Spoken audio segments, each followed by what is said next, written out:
আসসালামু আলাইকুম। এটিএন বাংলার সংবাদে সবাইকে স্বাগত জানাচ্ছি আমি মারিয়া চৌধুরী। জুলাই আগস্টের বিচারের আগ পর্যন্ত আওয়ামী লীগের সকল কার্যক্রম নিষিদ্ধ করেছে সরকার। আগামীকাল জারি করা হবে প্রজ্ঞাপন। রাতে উপদেষ্টা পরিষদের বৈঠক শেষে আইন উপদেষ্টা ডক্টর আসিফ নজরুল এই কথা জানান। বলেন ৩০ কার্যদিবসের মধ্যে জুলাই ঘোষণাপত্র জারি করা হবে।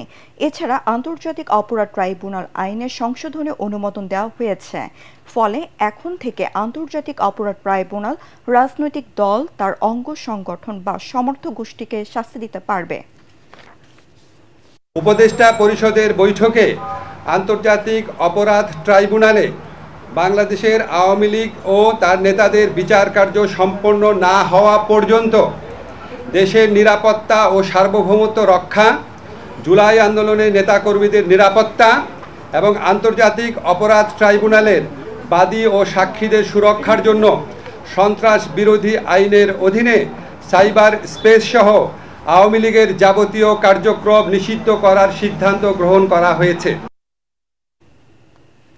আওয়ামী লীগের সকল কার্যক্রম নিষিদ্ধের ঘোষণাকে ইতিবাচক হিসেবে দেখছে ফ্যাসিবাদ বিরোধী জাতীয় ঐক্য।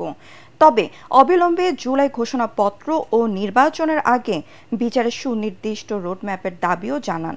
এই মঞ্চের অন্যতম সংগঠক ও জাতীয় নাগরিক পার্টি এনসিপির দক্ষিণাঞ্চলের মুখ্য সংগঠক হাসনাত আবদুল্লাহ মধ্যরাতে রাজধানীর শাহবাগে উপদেষ্টাদের সঙ্গে প্রায় ৩ ঘণ্টা বৈঠক শেষে তিনি এসব কথা বলেন। এ নিয়ে কাল সরকারি প্রজ্ঞাপন জারির পর আনন্দ মিছিলের ঘোষণা দেন তিনি। রিপোর্ট মাজহারুল হক মুহাজিরের। তীব্র গরম উপেক্ষা করে টানা ৩ দিনের আন্দোলন এবার যেন দেখল আশার আলো। তাই তো আওয়ামী লীগের সকল কার্যক্রম নিষিদ্ধের ঘোষণা পাওয়া মাত্রই হোটেল ইন্টারকন্টিনেন্টালের সামনে এই উল্লাস।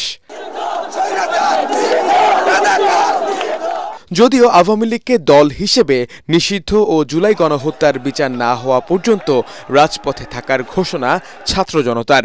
২০০০-এর উপরে আমাদের শহীদ হয়েছে। আজকে শহীদের আত্মার তারা একটু হলেও প্রশান্তি পাবে। সঠিক বিচার হওয়া দরকার, এটা আমরা সবাই প্রত্যাশা করি। আশা করি অবশ্যই সঠিক এবং সুন্দর বিচার করবে। ৫ই আগস্টের পরে মনে হয় এইরকম খুশি আর হয় নাই। চাই যে দল হিসাবে আওয়ামী লীগকে স্থায়ীভাবে নিষিদ্ধ করা হোক। এ সময় দেখা গেল ফ্যাসিবাদ বিরোধী জাতীয় ঐক্যের অন্যতম সংগঠক ও এনসিপি নেতা হাসনাত আবদুল্লাহ, আক্তার হোসেন সহ আরও অনেককে ঘোষণা দেন ৩ দফা দাবি নিয়ে উপদেষ্টাদের সাথে জরুরি বৈঠকে বসবেন তারা। তার আগ পর্যন্ত সকলকে রাজপথে থাকার আহ্বান জানান হাসনাত আবদুল্লাহ। প্রায় ৩ ঘণ্টা পর ফ্যাসিবাদ বিরোধী জাতীয় ঐক্যের বিশেষ বৈঠক শেষে শাহবাগে আসেন হাসনাত, এবি জুবায়ের, আলী আহসান জুনায়েদরা। সরকারের নেওয়া সিদ্ধান্তকে আপাতত ইতিবাচক হিসেবেই দেখছেন তারা। সরকার আজকে যে সিদ্ধান্তটি নিয়েছে, এই সিদ্ধান্তের মধ্য দিয়ে আওয়ামী লীগের সকল রাজনৈতিক কার্যক্রমকে নিষিদ্ধ করা হয়েছে। একই সাথে সাথে এতদিন পর্যন্ত ট্রাইব্যুনালে দল হিসাবে আওয়ামী লীগের বিচারের কোনো বিধান ছিল না, কিন্তু আজকেই দল হিসাবে বিচার করার বিধান যুক্ত করা হয়েছে। এই ঘটনাগুলোকে আমরা ইতিবাচক ভাবে দেখছি। ঘোষণাপত্র প্রণয়নের সুনির্দিষ্ট রোডম্যাপ ঘোষণা করতে হবে। এই অন্তর্বর্তীকালীন সরকার যে ৩০ দিন সময় দিয়েছেন, ৩০ কার্য দিবসকে আমরা সবাই এই জুলাইয়ের ঐক্যবদ্ধ শক্তি, আমরা এই ফ্যাসিবাদ বিরোধী ঐক্যবদ্ধ জাতীয় ঐক্যবদ্ধ যে শক্তি রয়েছি, আমাদের নিজেদের মধ্যে বিভিন্ন বিষয়ে মত পার্থক্য হতে পারে, কিন্তু আওয়ামী লীগের প্রশ্নে আমরা ঐক্যবদ্ধ। এর আগে ৩ দফা দাবির সাথে সংহতি জানাতে মধ্যরাতে শাহবাগে আসেন হেফাজত নেতা মামুনুল হক। বলেন, জুলাই ঘোষণাপত্র নিয়ে কোনো টালবাহানা সহ্য করবে না তৌহিদি জনতা। এর আলোকে নির্মিত হবে আগামীর বাংলাদেশ। আমরা প্রতিটি হত্যাকাণ্ডের জন্য আমার সন্তানদেরকে এতিম করবার অপরাধে খুনি শেখ হাসিনা সহ তার সকল সহযোগীদের বিচার বাংলার মাটিতে কার্যকর করতে হবে এবং সেই সকল বিচারিক কার্যক্রম তার অগ্রগতি দৃশ্যমান না হওয়া পর্যন্ত বাংলাদেশে আমরা নির্বাচনের পেঁচাল শুনতে চাই না। এদিকে রাজধানীর মগবাজারে শোকরানা সমাবেশ করে জামায়াতের আমির ডক্টর শফিকুর রহমান বলেন, আওয়ামী লীগ নিষিদ্ধের মাধ্যমে জনগণের আংশিক দাবি পূরণ হয়েছে। বিচার নিশ্চিত হলে সম্পূর্ণ দাবি পূরণ হবে। উনি হাসিনার বিচার চাই, উনিদের বিচার চাই, আওয়ামী লীগ নিষিদ্ধ চাই। আলহামদুলিল্লাহ তাদের আংশিক দাবি পূরণ হয়েছে। এখন আমরা বলবো সরকারে যারা আছেন তারা যেন বিচারকে ত্বরান্বিত করে মানুষের প্রতি সম্মান প্রদর্শন করেন। আওয়ামী লীগের সকল কার্যক্রম নিষিদ্ধের ব্যাপারে সোমবার সরকার প্রজ্ঞাপন জারি করলে বিশাল আনন্দ মিছিল বের করার কথা রয়েছে ফ্যাসিবাদ বিরোধী জাতীয় ঐক্যের। তার আগ পর্যন্ত সবাইকে সবকিছু পর্যবেক্ষণে রাখার আহ্বান জানান সংগঠনটির নেতারা। মাসহারুল হক মুহাজির, এটিএন বাংলা, ঢাকা। আওয়ামী লীগকে চিরতরে নিষিদ্ধ, অবিলম্বে জুলাই ঘোষণাপত্র ও আহতদের স্থায়ী চিকিৎসা, এই 3 দফা দাবিতে রাজধানীর শাহবাগে অবরোধ করেছেন জুলাই অভ্যুত্থানে আহত ও তাদের পরিবারের সদস্যরা।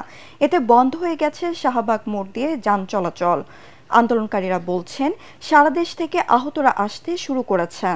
দাবি আদায় না করে হাসপাতালে ফিরবেন না তারা। আমাদের দাবিটা এই আওয়ামী লীগ নিষিদ্ধ হবে। দ্বিতীয়ত আমাদের যে জুলাই যোদ্ধা সেই সনদ আমাদের করে দিতে হবে। স্যারের কাছে একটাই দাবি, যাদের চোখ চলে গেছে তাদের সাবজেক্ট আলাদা, কিন্তু যাদের চোখ এখনো আছে, যাদের হাত এখনো ভালো হওয়ার সম্ভাবনা আছে, তাদেরকে অতি দ্রুত রাষ্ট্রীয়ভাবে, যাতে দেশের বাহিরে হোক আর দেশের ভিতরে হোক, যেখান থেকে সম্ভব যাতে তাদেরকে সুচিকিৎসা দেওয়া নিশ্চিত করা হয়।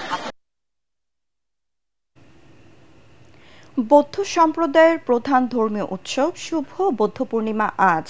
ধর্মমতে আজকের দিনে মহামতি গৌতম বুদ্ধ জন্মগ্রহণ, বোধিলাভ ও মৃত্যুবরণ করেন।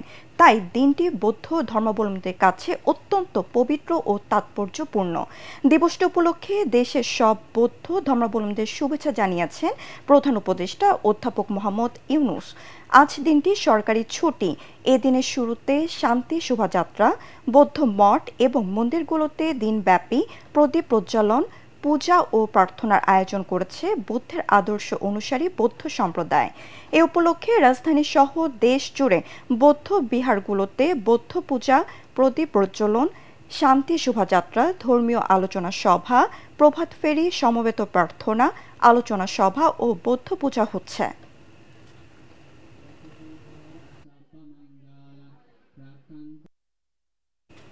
পরবর্তী সংবাদ দেখার আমন্ত্রণ জানিয়ে এখন মতো শেষ করছি। এটিএন বাংলা সংবাদ ইউটিউবে দেখতে ব্রাউজ করুন youtube/ATN বাংলা নিউজ। ধন্যবাদ সবাইকে।